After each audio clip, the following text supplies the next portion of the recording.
इतिहास में ये भी दर्ज होगा कि बहुत बड़ा आयोजन हुआ। इतिहास में ये भी दर्ज होगा कि पौष मास में बिना मुहूर्त के हुआ। इतिहास में ये भी दर्ज होगा कि अधूरे मंदिर में जिसमें प्रतिष्ठा नहीं की जानी चाहिए उसमें प्रतिष्ठा हुई। इतिहास में ये भी दर्ज होगा कि देश के चारों शंकराचार्य उसमें नहीं पधारे। इतिहास में ये भी दर्ज होगा कि सनातन धर्म की वहां पर घोर उपेक्षा की गई। इतिहास में ये भी दर्ज हो गया कि एक जिम्मेदारी वाले पद पर बैठाए गए व्यक्ति के द्वारा शंकराचार्यों का अपमान कराया गया।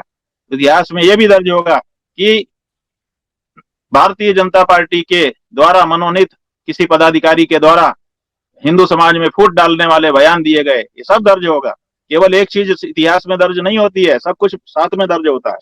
इनको ये कल्पना भी नहीं हो सकती है कि कोई ऐसा भी हो सकता है जिसको भाजपा कांग्रेस से मतलब नहीं है, जिसको अपने धर्म से, अपनी संस्कृति से, अपनी सभ्यता से और अपने देश से मतलब है। इस ऊंचाई तक अभी उनकी सोच नहीं है। अभी उनकी सोच केवल भाजपा और कांग्रेस तक की सीमित है। ऐसे ही लोग इस तरह की बात बोल सकते हैं।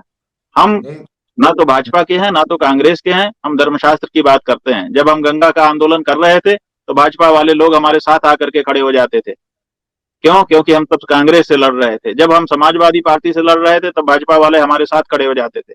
जब हम बसपा के साथ काशी विश्वनाथ मंदिर में आंदोलन कर रहे थे तब ये हमारे साथ खड़े हो जाते थे। अब जब इनकी कमी पे हमने उंगली उठा दी है तो कहते हैं कि साहब ये दूसरी पार्टी का मदद कर रहे हैं। ये उनकी सोच है, लेकिन किसी की सोच से प्रभावित होकर के हम अपना रास्ता नहीं बदल सकते। हमने सनातन धर्म के लिए अपना जीवन समर्पित किया है। इतने वर्षों से हमारे देश में कृषि और किसान को बेवजह के नियमों और कानूनों से बांध कर रखा गया। आप सब किसान साथी जो सब मेरे में सामने बैठे हैं, आप तो खुद ही इतने सालों से इस बेबसी को महसूस कर रहे होंगे। तमिलनाडु के सलेम जिले से एक हैरान करने वाला मामला सामने आया है।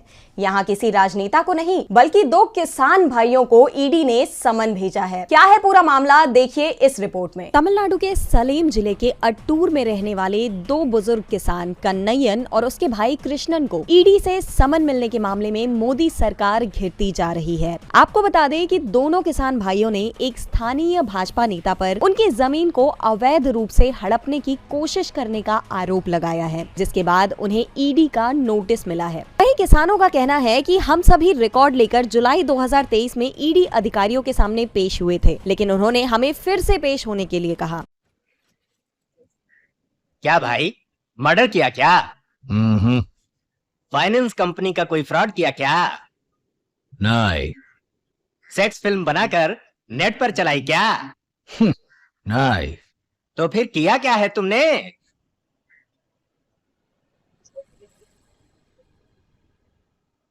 देश का भला किया। तब तो भैया जेल होनी ही थी।